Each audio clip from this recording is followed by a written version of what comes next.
Trivandrum airport Adani group കരസ്ഥമാക്കിയിരിക്കുകയാണ്. അതുമായി ബന്ധപ്പെട്ട ചില വിഷയങ്ങൾ നിങ്ങളുമായി പങ്കുവയ്ക്കാൻ 13.8 ചാനലിലേക്ക് നിങ്ങളെ സഹർഷം ഞാൻ സ്വാഗതം ചെയ്തുകൊള്ളുന്നു.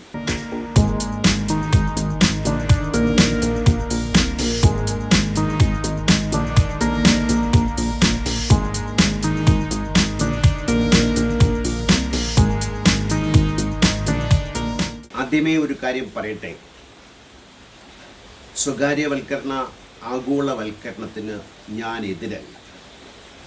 അതിൻ്റെ ഒരു ഗുണഭോക്താവായിട്ടാണ് ഞാൻ എന്നെ കണക്കാക്കുന്നത്. അതിന് മുമ്പും പിമ്പും എന്ന് ഇന്ത്യ ചരിത്രത്തെ വേർതിരിക്കുകയാണെങ്കിൽ സാധാരണക്കാരുടെ ജീവിതത്തിൽ വളരെയധികം മാറ്റം ഉണ്ടാക്കി വെച്ച ഒന്നാണ് അതെന്നാണ് ഞാൻ കരുതുന്നത്.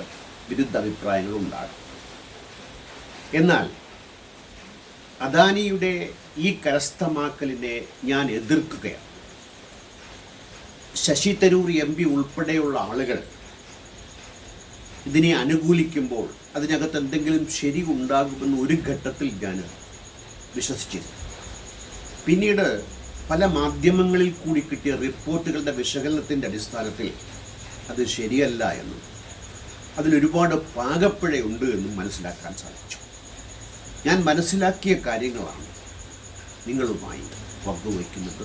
വിരുദ്ധ അഭിപ്രായങ്ങൾ ഒന്നുകൂടി പറയട്ടെ, തീർച്ചയായിട്ടും ഉണ്ടാകും എന്നുള്ളതാണ്. ഇതിനു മുമ്പ് ആരാണ് അദാനി? അദ്ദേഹവും ഈ എയർപോർട്ടും തമ്മിലുള്ള ബന്ധമെന്ത്? അതറിയുന്നതിന് മുമ്പ് ക്രോണി ക്യാപിറ്റലിസം, അതായത് ക്യാപിറ്റലിസത്തിൻ്റെ എല്ലാ സദ്ഗുണങ്ങളെയും നശിപ്പിച്ചു കളയുന്ന ഒന്നാണ് ക്രോണി ക്യാപിറ്റലിസം. ചങ്ങാത്ത മുതലാളിത്തം. സർക്കാരും മുതലാളിമാരും തമ്മിലുള്ള അവിഹിതമായ ബന്ധങ്ങളിലൂടെ യഥാർത്ഥ കോമ്പറ്റീഷനെ മറികടന്നുകൊണ്ട് ആനുകൂല്യങ്ങൾ നേടുന്നതിനെയാണ് ക്രോണി ക്യാപിറ്റലിസം, ചങ്ങാത്ത മുതലാളിത്തമെന്ന് ചുരുക്കി പറയും. ആരാണ് ഈ അദാനി? അതൊന്നറിഞ്ഞാൽ മാത്രമേ ഇതിൻ്റെ ആ ഒരു ഗൗരവം നമുക്ക് പിടികിട്ടും. 1962 അഹമ്മദാബാദിലെ ഒരു തുണിക്കച്ചവടക്കാരൻ്റെ മകനായിട്ടാണ് അദ്ദേഹത്തിൻ്റെ ജനനം. 78 അദ്ദേഹത്തിൻ്റെ 16ാമത്തെ വയസ്സിൽ അദ്ദേഹം തൊഴിൽ അന്വേഷിച്ച് മുംബൈയിലേക്ക്, അന്നത്തെ ബോംബെയിലേക്ക്, അവിടെ ഒരു രത്നവ്യാപാരിയുടെ സഹായിയായി ചേർന്ന അദ്ദേഹം രത്നവ്യാപാരത്തെക്കുറിച്ചുള്ള ABCD മനസ്സിലാക്കിക്കൊണ്ട് സ്വയം ഒരു രത്നവ്യാപാരം തുടങ്ങുകയും അത് നന്നായി വിജയിച്ച് നടക്കുകയും ചെയ്യുന്ന വേളയിൽ 81 അദ്ദേഹത്തിൻ്റെ സഹോദരൻ ഗുജറാത്തിൽ ഒരു പ്ലാസ്റ്റിക് കമ്പനി ആരംഭിക്കും. സഹോദരനെ ഇങ്ങോട്ട് ക്ഷണിക്കുന്നു. അദാനി മുംബൈയിൽ നിന്ന് ഗുജറാത്തിലേക്ക്, അഹമ്മദാബാദിലേക്ക് തിരിച്ചു വരുന്നു. ആ കമ്പനിക്ക് ആവശ്യമായ PVC പ്രക്യൂർ ചെയ്യാനുള്ള ചുമതല ഏറ്റെടുക്കും. പല കമ്പനികളിൽ നിന്ന് അദ്ദേഹം വരുത്തുന്നു. അങ്ങനെ ഇരിക്കെ അവർക്ക് ആവശ്യമായ PVC കിട്ടാതെ വന്നതുകൊണ്ട് എന്തുകൊണ്ട് ഇമ്പോർട്ട് ചെയ്തുകൂടാ, ഇതുപോലെ ക്ഷാമം അനുഭവിക്കുന്ന ആളുകൾക്ക് സപ്ലൈ ചെയ്തുകൂടാ എന്ന തീരുമാനത്തിൻ്റെ അടിസ്ഥാനത്തിൽ അദാനി PVC ഇന്ത്യയിലേക്ക് എക്സ്പോർട്ട് ചെയ്യുകയും ഇമ്പോർട്ട് ചെയ്യുകയും അത് തന്നെ പോലുള്ള മറ്റു പ്ലാസ്റ്റിക് വ്യാപാരികൾക്ക് വിതരണം ചെയ്യുകയും ചെയ്തു. അങ്ങനെ ഇരിക്കെ ഇനി സഹോദരനുമായി ഈ കച്ചവടം മുന്നോട്ട് കൊണ്ടുപോകേണ്ടതില്ല എന്ന് മനസ്സിലാക്കിക്കൊണ്ട് അദ്ദേഹവുമായി വേർപെട്ടുകൊണ്ട് തന്നെ ഇമ്പോർട്ട് എക്സ്പോർട്ട് ബിസിനസ് 1988 സ്ഥാപിക്കുന്നതിലൂടെയാണ് അദ്ദേഹത്തിൻ്റെ വളർച്ചയുടെ പടവുകൾ തുറന്നു കിട്ടുന്നത്. 93-95 BJP ഗുജറാത്ത് ഭരിക്കുമ്പോൾ മുദ്ര പോർട്ട് അദ്ദേഹത്തിന് പതിച്ചു കിട്ടുന്നു എന്നുള്ളത്. ഇന്ന് അദ്ദേഹം 8 പോർട്ടുകളുടെ, ട്രിവാൻഡ്രം ഉൾപ്പെടെ 8 പോർട്ടുകൾ നടത്തുന്ന കമ്പനിയുടെ അധിപനാണ്. അദ്ദേഹത്തിൻ്റെ ഫിലോസഫി എന്ന് പറയുന്നത്, ഉദാഹരണത്തിന് ഈ PVCയുടെ കാര്യം തന്നെ എടുക്കാം. അതിന് ക്ഷാമമുള്ളപ്പോൾ അത് ഇറക്കുമതി ചെയ്യുക, എന്നിട്ട് സപ്ലൈ ചെയ്യുക. ഇറക്കുമതി ചെയ്യാനായിട്ട് പോർട്ടുകൾ തന്നെ സ്വന്തമാക്കുക. ഈ ചങ്ങല പോലെ കണ്ണിയായിട്ട് പിടിച്ചു കയറുന്ന ഒരു ഫിലോസഫിയാണ് അദ്ദേഹത്തിന്. കോൾ വ്യാപാര രംഗത്ത് മൈനുകൾ അദ്ദേഹം സ്വന്തമാക്കി. മാത്രമല്ല ഷിപ്പ് യാർഡുകളിൽ കൂടി മൈൻ ഇറക്കുമതി ചെയ്യുകയും ഷിപ്പ് യാർഡുകൾ കരസ്ഥമാക്കുകയും എന്തിന് മൈനുകൾ സ്വന്തമായി വാങ്ങിക്കുകയും ഓസ്ട്രേലിയയിൽ വരെ അത്തരം ഒരു ബിസിനസ്സിൻ്റെ സാമ്രാജ്യം കെട്ടിപ്പടുക്കാനുള്ള അദ്ദേഹത്തിൻ്റെ ഫിലോസഫിയും സാമർഥ്യവും നിസ്സാരമല്ല എന്നുള്ളത്. 50 രാജ്യങ്ങളിലായി വ്യാപിച്ചു കിടക്കുന്ന ഒരു സാമ്രാജ്യത്വ മുതലാളിത്തമാണ് അദാനി വിഭാവനം ചെയ്തതെന്ന് നടപ്പിലാക്കിക്കൊണ്ടിരിക്കുന്നത്. പക്ഷേ ഇതിനൊരു കറുത്ത വശമുണ്ടെന്ന് കാണാതിരിക്കില്ല. അതായത് അദ്ദേഹത്തിൻ്റെ ഈ കഴിഞ്ഞ വർഷത്തെ ടേൺ ഓവർ 1,36,789 കോടി രൂപയാണ്. പക്ഷേ കമ്പനിയുടെ ആദായം എന്ന് പറയുന്നത് കേവലം 3,741 രൂപ മാത്രം. അതായത് സ്വന്തം കാശില്ലാതെ ക്രോണി ക്യാപിറ്റലിസത്തിലൂടെയും മറ്റു വഴികളിലൂടെയും ധനം സമ്പാദിച്ചുകൊണ്ട് സ്വന്തം ക്യാപിറ്റലില്ലാതെയാണ് അദാനി കാര്യങ്ങൾ നടത്തിക്കൊണ്ട് പോകുന്നു എന്നത്. അത്തരത്തിലുള്ള ഒരാളാണ് ട്രിവാൻഡ്രം എയർപോർട്ട് ഏറ്റെടുക്കാൻ. ഇവിടെ ഇന്ത്യയുടെ ഇക്കോണമിയെ പിടിച്ചു കുലുക്കുന്ന ഒരു വലിയ പ്രശ്നമുണ്ട്. കച്ചവടത്തിൽ പലരും തകരാം, അപൂർവമാണെങ്കിൽ പോലും. അദാനി തകരുകയാണെങ്കിൽ ഇന്ത്യൻ ബാങ്കുകൾ കുത്തുപാളയെടുക്കുമെന്നാണ് ആ രംഗത്തെ വിദഗ്ധർ അഭിപ്രായപ്പെടുന്നത്. ഉദാഹരണത്തിന് നീരവ് മോഡി, അയാൾ കേവലം 14,000 കോടി രൂപയാണ് കമിഴ്ത്തിക്കൊണ്ടുപോകുന്നത്. അന്ന് ഇന്ത്യൻ ബാങ്കുകൾ ഉലഞ്ഞു. സർവമാന ബാങ്കുകളും കൈയച്ചു സഹായിക്കാൻ, അദാനിയെ സഹായിക്കാൻ സർക്കാരിൻ്റെ നിർദ്ദേശപ്രകാരം തന്നെ തയ്യാറാണെന്നുള്ളത് നേരിട്ടല്ലെങ്കിൽ തന്നെ പകൽ പോലെ വെളിച്ചത്തില്ല. വിജയ് മല്യ ഒരു 7,000 കോടി രൂപയാണ് മുഖ്യം. അതിലും ഇന്ത്യൻ സമ്പദ് വ്യവസ്ഥ വല്ലാണ്ട് ആടി ഉലഞ്ഞു എന്നുള്ളത് മറക്കാതിരിക്കരുത്. അങ്ങനെ വരുമ്പോൾ 1,36,789 കോടി രൂപയുടെ ഒരു പ്രശ്നം അവിടെ ഉണ്ടായിക്കഴിഞ്ഞാൽ ഇന്ത്യൻ സമ്പദ് വ്യവസ്ഥ അങ്ങേയറ്റം പാടെ തകർന്നു പോകും എന്ന് മാത്രമല്ല, നിങ്ങളും ഞാനും ഉൾപ്പെടെയുള്ള ആളുകളെ അത് ബാധിക്കുമെന്നാണ് ആ രംഗത്തെ വിദഗ്ധർ പറയുന്നത്.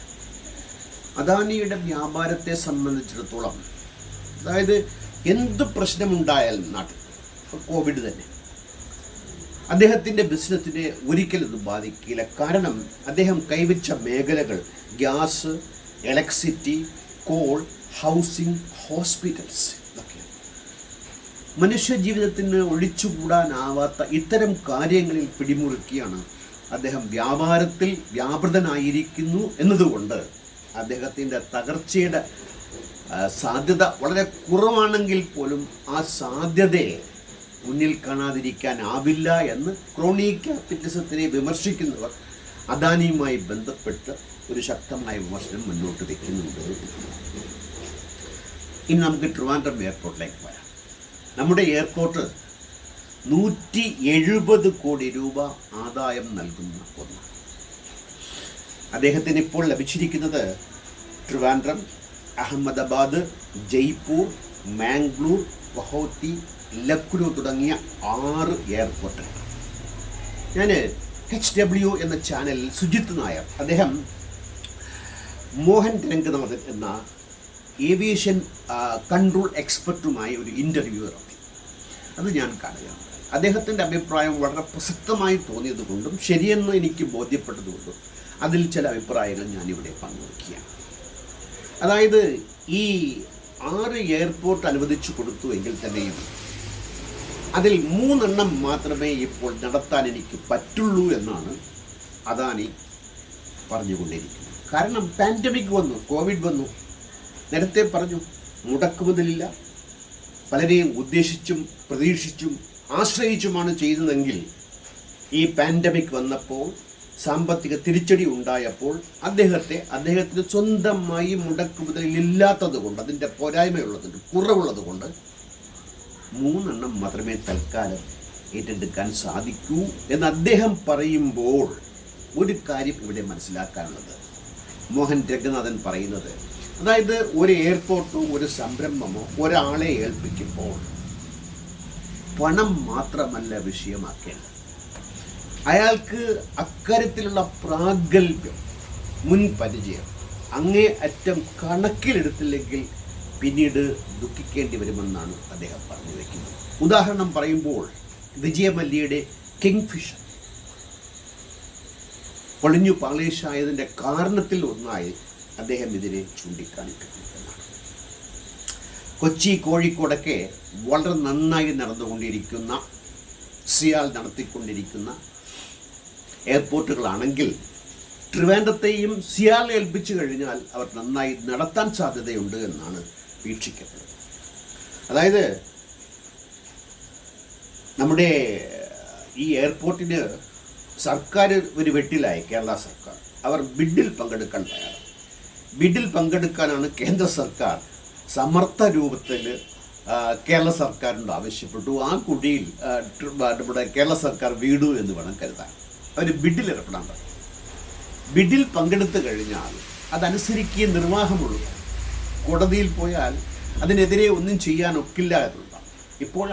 ഇപ്പോൾ അത് ട്രിവാൻഡ്രം എയർപോർട്ടിൻ്റെ മേലിൽ ഉള്ള ഒരു വലിയ ചോദ്യചിഹ്നമായി. എത്രത്തോളം കേരള സർക്കാരിനും അങ്ങനെ വിരുദ്ധമായി ആഗ്രഹിക്കുന്നവരുടെയും ആഗ്രഹം നടന്നു കിട്ടുമെന്നുള്ളത് ഈ ബിഡിൽ പങ്കെടുത്തതോടുകൂടി നശിച്ചിരിക്കുന്നുവെന്നാണ് അനുമാനിക്കാനുള്ളത്. അതായത് GVR, ഈ രംഗത്തെ ഏറ്റവും പ്രഗത്ഭരായ GVR കോട്ട് ചെയ്തത് 63 രൂപയാണ് പെർ പേഴ്സൺ. നമ്മുടെ സർക്കാർ കോട്ട് ചെയ്തത് 135 രൂപ. അദാനി കോട്ട് ചെയ്തത് ഏറ്റവും മുന്തിയ 168 രൂപ. അതായത് 33 രൂപ കൂടുതൽ. കേരള സർക്കാർ കോട്ട് ചെയ്ത 135 പകരം 168, 33 രൂപ അധികം. ഇതെങ്ങനെ അദാനിക്ക് സാധിച്ചു? അതായത് മോഹൻ രംഗനാഥൻ പറയുന്നു, ഇത് തീർച്ചയായും ടിപ്പ് ഓഫ്, ചോർത്തപ്പെട്ടു കൊടുത്തു എന്നുള്ളതാണ്. അവിടാണ് ഈ ചങ്ങാത്ത മുതലാളിത്തത്തിൻ്റെ ദുർഭൂതം നമ്മെ തുറിച്ചു നോക്കുന്നത്. സർക്കാരിന് കിട്ടിയ ബിഡിലെ ഏറ്റവും കുറഞ്ഞ തുക 135, 168 ആക്കാൻ വേണ്ടിയിട്ട് ചങ്ങാത്ത മുതലാളിത്തത്തിൻ്റെ കരാളഹസ്തങ്ങൾ അതിൻ്റെ എല്ലാ ശക്തിയും ഉപയോഗിച്ച് 135 ചോർത്തി കൊടുത്ത് 168 അദാനി അക്കാര്യത്തിൽ സഹായിച്ചു എന്നതാണ്. മോഹൻ രംഗനാഥൻ പറയുന്നത് വികസനമൊന്നും നടക്കില്ല എന്നാണ്. കാരണം ഇത് വലിയൊരു എമൗണ്ടാണ് 168. അതായത് ഈ രംഗത്തെ പ്രഗത്ഭർ പറഞ്ഞത് വെറും 63 എന്ന് ഓർമ്മിക്കുക. അങ്ങനെ വരുമ്പോൾ 168. അതുകൊണ്ട് തന്നെ വികസനം നടക്കില്ല എന്ന് മാത്രമല്ല, പല തൊടുന്യായങ്ങളും നമ്മളിപ്പോൾ വിഴിഞ്ഞത്തെ എയർപോർട്ട് ഷിപ്പ്യാർഡിൻ്റെ കാര്യം കണ്ടതുപോലെ ഇത് ഇഴഞ്ഞു നീങ്ങാനും ഈ പറഞ്ഞ വാഗ്ദാനങ്ങൾ നടപ്പിലാക്കാതിരിക്കാനും സാധ്യതയുണ്ട് എന്നുള്ളത്. 168 രൂപ തികയില്ല എന്ന വാദം ഉയർത്തിക്കൊണ്ട് വികസനം മുരടിപ്പിക്കാനും വികസനം നടത്താതിരിക്കാനും അദാനിക്ക് വീണ്ടും ക്രോണി ക്യാപിറ്റലിസം അങ്ങേയറ്റം സഹായിക്കും എന്നുള്ളതാണ്. പിന്നെ എന്താണ് മുന്തിയ എയർപോർട്ട് എന്ന് ഇന്ത്യയിൽ ഒരു കോൺസെപ്റ്റ് ഉണ്ടെന്നാണ് മോഹൻ രംഗനാഥൻ പറയുന്നത്. എന്ത്? വൻ കെട്ടിടങ്ങൾ, മുന്തിയ സൗകര്യങ്ങൾ, വായിക്കാൻ മാഗസിൻ, ഇതൊക്കെയാണ് ഇന്ത്യയെ സംബന്ധിച്ചിടത്തോളം അല്ലെങ്കിൽ ഇന്ത്യൻ ഭരണകർത്താക്കളെ സംബന്ധിച്ചിടത്തോളം മുന്തിയ എയർപോർട്ട്. എന്തായിരിക്കണം മുന്തിയ എയർപോർട്ട്? റൺവേ. നിങ്ങൾ കോഴിക്കോട് കണ്ടു റൺവേ, അതിൻ്റെ പ്രാഗൽഭ്യം, അതിൻ്റെ മികവ്, അതായിരിക്കും തീർച്ചയായും മുന്തിയ എയർപോർട്ടാണെങ്കിൽ ഇന്ത്യയിൽ കൊണ്ടാടപ്പെടുന്ന ദ ബെസ്റ്റ് എയർപോർട്ട് എന്ന് പറയുന്ന മുംബൈയിൽ വർഷത്തിനൊരിക്കലെങ്കിലും റൺവേയിൽ നിന്നും വിമാനങ്ങൾ തെന്നി മാറാറുണ്ട് എന്നാണ് മോഹൻ രംഗനാഥൻ സൂചിപ്പിക്കുന്നത്. ഏറ്റവും ബെസ്റ്റ് നമ്മൾ കാണണമെങ്കിൽ ഹോങ്കോങ്, സാങ്കി, സോ, അവിടെയൊക്കെ ലോക നിലവാരത്തിനേക്കാൾ മെച്ചപ്പെട്ട റൺവേ ഉണ്ടെങ്കിൽ അദാനി കെട്ടിടത്തിന് പകിട്ടുണ്ടാക്കിക്കൊണ്ട് റൺവേയെ മോശപ്പെടുത്താൻ സാധ്യതയുണ്ട് എന്നുള്ളത് തള്ളിക്കളയാനാവില്ല. അതുപോലെ സേഫ്റ്റി ഇംപ്ലിക്കേഷൻസിലൊക്കെ വളരെയധികം നമ്മൾ പിന്നിലാണ് എന്നുള്ളതാണ് ചൂണ്ടിക്കാണിക്കപ്പെടുന്നത്. മുംബൈയിൽ ഭയങ്കര ട്രാഫിക്കാണ്. അതുകൊണ്ട് നവി മുംബൈയിൽ എയർപോർട്ട് ഉണ്ടാക്കാൻ തീരുമാനിച്ചു. അതിൻ്റെ പരിപാടികൾ നടന്നുകൊണ്ടിരിക്കുക. നവി മുംബൈയിൽ എയർപോർട്ട് വന്നു കഴിഞ്ഞാൽ മുംബൈ എയർപോർട്ട് വേണ്ടെന്ന് വയ്ക്കും. കാരണം ഹൈദരാബാദിലെ ബീഗംപേട്ട്, ബാംഗ്ലൂരിലെ HAL ഇതൊക്കെ അവിടെ വേറെ എയർപോർട്ട് വന്നപ്പോൾ വേണ്ട എന്ന് വെക്കേണ്ടി വന്നതിൻ്റെ കാരണം ഒരു ചെറിയ പ്രദേശത്ത് 2 എയർപോർട്ടിനെ താങ്ങാൻ സാമ്പത്തികം അനുവദിക്കില്ല എന്നതുകൊണ്ട് തന്നെ. അങ്ങനെ വരുമ്പോൾ ബോംബെ എയർപോർട്ട് അടച്ചു പൂട്ടിക്കഴിഞ്ഞാൽ ബോംബെ എയർപോർട്ടിന് വലിയ സമ്മർദ്ദമാണ് അത് സ്വകാര്യവൽക്കരിക്കാൻ വേണ്ടിയിട്ട്. അതിനു കാരണം അങ്ങനെ സംഭവിക്കുകയാണെങ്കിൽ ഇത് അടയ്ക്കുമെന്നറിയാം. അടച്ചു കഴിഞ്ഞാൽ ആ ഭൂമിയിലെ റിയൽ എസ്റ്റേറ്റ് സാധ്യത മുന്നിൽ കണ്ടുകൊണ്ട് കോടികൾ കൊയ്തു മാറ്റാനുള്ള നമ്മുടെ എയർപോർട്ട് തന്നെ എത്രയോ കോടി രൂപ സർക്കാരിൻ്റെ മുതൽ മുടക്കും. അതാണ് ഒരു ബിഡിൻ്റെ പേരിൽ അദാനിക്ക് തീർത്തി കൊടുക്കുന്നത്. 50 വർഷത്തേക്കാണ് എന്നുള്ളതാണ്. ഇത് ഈ എയർപോർട്ടൊക്കെ പ്രത്യേകിച്ച് ട്രിവാൻഡ്രം എയർപോർട്ട് ഉൾപ്പെടെയുള്ളത് പ്രൈവറ്റൈസേഷൻ ചെയ്യാൻ കേന്ദ്ര സർക്കാർ പറഞ്ഞത് ഡ്യുവൽ പാർട്ട്നേഴ്സാണ് ഇപ്പോൾ, ഡ്യുവൽ പ്ലെയേഴ്സാണ് ഇപ്പോൾ ഈ രംഗത്തുള്ളത്. ആരൊക്കെയാണ്? GMR, GVR. അതുകൊണ്ട് 6 എണ്ണം അദാനിക്കും 2 എണ്ണം റിലയൻസിനും കൊടുക്കാൻ തീരുമാനിച്ചു. ഈ റൺവേയുടെ കാര്യം പറയുമ്പോൾ ഡൽഹിയുടെ റൺവേയുടെ കാര്യം മോഹൻ രംഗനാഥൻ പറയുന്നുണ്ട്. 14,000 അടി നീളമാണ് അതിൻ്റെ കപ്പാസിറ്റി. അതിൽ 4,500 അടി ഉപയോഗശൂന്യമാണ്. ഉപയോഗശൂന്യമെന്നറിഞ്ഞുകൊണ്ട് തന്നെയാണ് അത് പണിതത്. അതിനിടയ്ക്ക് ഒരു ശിവപ്രതിമയുണ്ട്, അത് ഇറങ്ങാൻ തടസ്സമായി നിൽക്കുന്നു. അതുകൊണ്ടുള്ള കുഴപ്പം ഈ 14,500 ഫീറ്റ് റൺവേ ചെയ്യാനുള്ള യൂസർ ഫീ ഉൾപ്പെടെയുള്ള പിന്നീട് വരുന്ന ബാധ്യതയായിട്ട് യൂസർ ഫീ ഇനത്തിൽ സാധാരണക്കാരൻ കൊടുക്കേണ്ടി വരുന്നു. അറിഞ്ഞുകൊണ്ടാണ് GMR ഈ 14,500 അടി 4,500 അടി ഉപയോഗിക്കാൻ കൊള്ളില്ല എന്ന് മനസ്സിലാക്കിക്കൊണ്ട് തന്നെ. അതുപോലെ ഇന്ത്യയിൽ ഉണ്ടാകുന്ന എയർപോർട്ടുകളുടെ ശോചനീയാവസ്ഥയും അവിടെ ഉണ്ടാകുന്ന ആക്സിഡൻറ്റിൻ്റെ കാര്യവുമൊക്കെ ഇന്ത്യൻ ഏജൻസികൾ അന്വേഷിച്ചാൽ എങ്ങും എത്തില്ല എന്നാണ് പറയപ്പെടുന്നത്. ഉദാഹരണത്തിന് മാംഗ്ലൂർ, നമ്മുടെ സ്വന്തം കൺമുമ്പിൽ കണ്ടതാണ് പെരിനാട് ആക്സിഡൻറ്റ്. ടൊർണാഡോ എന്ന് പറഞ്ഞിട്ട് ആരും വിശ്വസിക്കാത്ത, ഒരു ഭ്രാന്തനോട് പറഞ്ഞാൽ പോലും അവൻ വിശ്വസിക്കാത്ത ഒരു കാരണമല്ലേ ഇന്ത്യൻ റെയിൽവേ ഉദ്യോഗസ്ഥന്മാർ കാരണമായി പറഞ്ഞു കളഞ്ഞത്, ഉളുപ്പില്ലാതെ. ഇതുപോലെ തന്നെയാണ് ഏവിയേഷൻ അന്വേഷണ ഏജൻസികളൊക്കെ. അദ്ദേഹം ഒരു തമാശ പറയുന്നത്, ഇന്ത്യൻ കോടതികളിലൊക്കെ കഴിഞ്ഞ് നിങ്ങൾക്കിത് ന്യായം കിട്ടുകയില്ല. ഒരു അമേരിക്കക്കാരൻ ഇന്ത്യൻ വിമാനത്തിൽ യാത്ര ചെയ്ത് ഏതെങ്കിലും ആക്സിഡൻറ്റിൽ ദൗർഭാഗ്യവശാൽ ഉൾപ്പെട്ടിട്ടുണ്ടെങ്കിൽ അയാളോ അയാളുടെ ബന്ധുക്കളോ അമേരിക്കൻ കോടതിയിൽ പോയാൽ മാത്രമേ ന്യായമായ അന്വേഷണത്തെ പ്രതീക്ഷിക്കാൻ പറ്റുള്ളൂ എന്നുള്ളത്.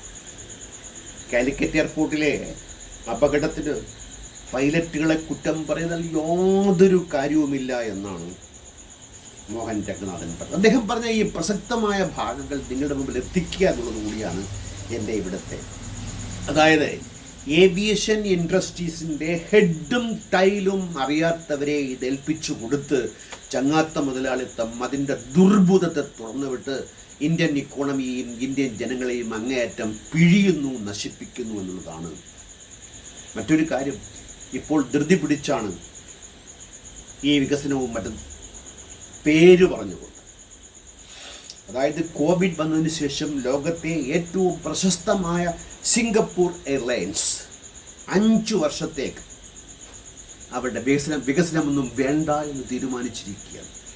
ട്രാഫിക്കിൽ ഉണ്ടാകാവുന്ന കുറവുകളെ മുന്നിൽ കണ്ടുകൊണ്ട് അടുത്ത 5 വർഷത്തേക്ക് വികസനം വേണ്ട എന്ന് മുന്തിയ ഒരു ആഗോള എയർലൈൻസ് തീരുമാനിക്കുമ്പോൾ ഇവിടെ ജനങ്ങളോട് യാതൊരു താല്പര്യവുമില്ലാത്ത, അങ്ങേയറ്റം അവരെ അവഗണിച്ച് അവരെ മുൾമുനയിൽ നിർത്തുന്ന ഒരു ഭരണകൂടം വികസനത്തിൻ്റെ പേരും പറഞ്ഞ് ചങ്ങാത്ത മുതലാളിത്തത്തിലൂടെ സ്വന്തം ആളുകൾക്ക് ഇതൊക്കെ തിരഞ്ഞെഴുതി കൊടുക്കുമ്പോൾ സ്വകാര്യവൽക്കരണത്തിൻ്റെയും ആഗോളവൽക്കരണത്തിൻ്റെയും ഗുണഭോക്താക്കളാണ് അതിൻ്റെ ദുഃഖം പേരേണ്ടി വരിക എന്നുള്ളത്. 168 രൂപ യൂസേഴ്സ് ഫീസ്, യാതൊരു സൗകര്യവും യാതൊരു വികസനവും കിട്ടാതെ തന്നെ കൊടുക്കേണ്ടി വരുന്ന ഒരു യാത്രക്കാരൻ്റെ മനോവേദനയായി ഇത് കണ്ടാൽ മതി. മറ്റൊരു അധ്യായവുമായി ചാനൽ 13.8 കാണുന്നത് വരെ നന്ദി, നമസ്കാരം, ഗുഡ് ബൈ.